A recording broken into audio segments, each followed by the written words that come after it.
Imagine, in the heart of Vrindavan, a mysterious wanderer walks in. His face carries a gentle smile, his eyes hold the depth of an endless ocean, yet no one knows who he really is. The villagers think he's just a simple traveler, but the truth is, this wanderer is none other than Lord Krishna himself, here to test the devotion of his greatest follower. One quiet afternoon, the people of Vrindavan saw a man walking towards the village. He was dressed in simple, torn clothes. Dust covered his feet, and a cloth bag hung over his shoulder. His appearance was humble, almost poor, yet there was something unexplainable about him. Something in his calm smile, something in his eyes that made people pause. But no one guessed his real identity. In truth, this was Krishna, the Supreme Lord, who had chosen to appear in disguise. He wanted to see if devotion was only for his charming, divine form, or if true love would recognize him even in the most ordinary appearance.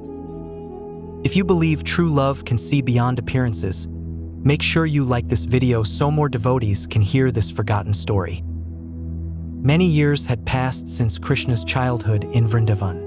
Most of his friends and devotees had grown older, but their love for him was still as fresh as the first day. Krishna, living far away in Dwarka as a king, often remembered those days. He decided to visit, but not as the prince or the divine flute player everyone knew. This time, he would come as a poor wanderer. Why? Because true devotion is tested when appearances fade. If someone can still feel the same love when the form changes, that love is pure. Krishna wanted to test this with one of his most devoted friends, an elderly woman named Madhavi, who had spent her entire life singing his name. The disguised Krishna entered the village and greeted the people with a smile. "Can you give me some water?" he asked softly. The villagers were busy with their chores. Some ignored him, others gave him a polite nod. No one looked twice. But as he walked further, he saw Madhavi sitting under a tree, stringing garlands of flowers while humming his name.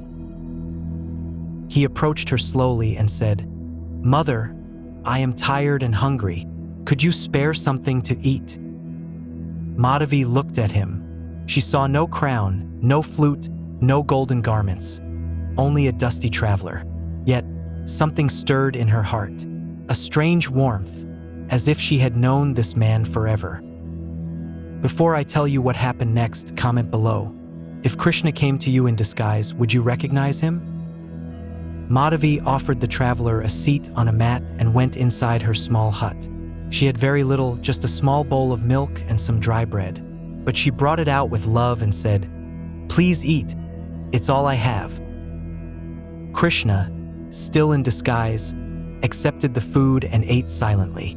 Madhavi noticed his graceful way of eating, the peace on his face. Something about him was pulling at her soul. She asked gently, "Where are you from?" The traveler smiled. "From a place far away, where the rivers sing, and the air smells of lotus flowers." Her hands froze.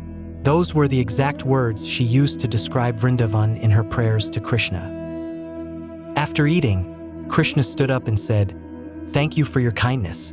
I have nothing to give you, but I can offer you a blessing." He placed his hand on her head. The moment his fingers touched her, a wave of divine energy rushed through her body. Her eyes widened, her heart raced. She looked into his eyes and saw the blue ocean of eternity. "Krishna?" she whispered. Tears rolled down her cheeks. The traveler smiled, and in a flash, his disguise dissolved. Before her stood the Krishna she had known all her life, the cowherd boy, the friend, the beloved Lord. If this moment touched your heart, share this video so others can feel Krishna's love too. Madhavi fell at his feet, crying uncontrollably. "Why did you hide yourself from me?" she asked. Krishna lifted her up and said, "To remind you, my dear, that love should be for the soul, not just the form. You loved me even without seeing my crown or hearing my flute. That is true devotion." The villagers, hearing the commotion, gathered around. When they saw Krishna, they too bowed down, tears flowing. Many felt ashamed for ignoring the wanderer earlier. Krishna, however, only smiled. "I did not come for grand welcomes or gifts. I came for love, the kind of love that sees me even when the eyes cannot." Krishna's visit as a humble wanderer teaches us a powerful truth. Real love is not based on appearance, wealth, or status. It is a bond of the heart, a connection to the soul. In life, we may not always see God in His divine form, but He comes to us through people, moments, and experiences. If we treat everyone with kindness, we may unknowingly be serving God Himself. If you believe in this message, let your heart be like Madhavi's, ready to serve with love, no matter who stands before you. Like this video if Krishna's Leela touched you today. Comment below with Radha Krishna to let the world know you recognize Him in every form. And don't forget to subscribe to Krishna's Voice today for more divine stories every day.